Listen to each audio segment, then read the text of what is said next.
The book I would like to talk to you guys about is called Suki and the Mermaid. It's by Robert D. Sanssouci and illustrated by Brian Pinkney. It is the genre of Western legends and folktales, and then the topic or theme is characters and values, and then friendships and friends. It has won the Coretta Scott King Award. I chose this book to represent multicultural literature because it embodies 3 culturally relevant criteria. 1. Demonstrate unique language or style. 2. Meet generally accepted criteria for the genre. And 3. Have an appealing format and be of endearing quality. Now I'd like to read to you a part of the story that matches the 3rd culturally relevant criterion, have an appealing format and be of endearing quality. Though she was very tired and sickly, Suki crept down to the shore while her ma and steppa were away. There she sang softly, "Thee, thee, down below, take me down, Mama Joe." To her joy, the mermaid rose up. She wrapped strands of her magical hair around Suki so the girl could travel safely beneath the waves. Then they plunged into the ocean. The mermaid carried Suki down, down through the water to her home in the seawall. Suki found herself in a vast dry cave. All around her, Mother of Pearl glowed and filled the place with soft, warm light. Mama Joe said, "This is your home now. I will never scold you down here."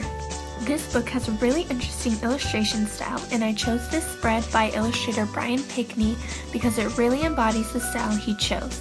He uses white scratchboard and covers it in black, and then he uses his pick to scratch the details of the picture into the scratchboard. To add the color, he uses acrylics and watercolor paints. I really love this picture because you can see the detail of the scratchboard in the scales and the necklace and the hair of the mermaid. You can really tell the watercolor used to create the ocean effects, and you can also see the acrylics that really add the richness to the skin tones in the sunset. Though this book could be used in any grade level in elementary school, I chose to match this book with a grade 3 ELA standard. Under Reading Standards for Literature, under Key Ideas and Details, it's RL.3.2.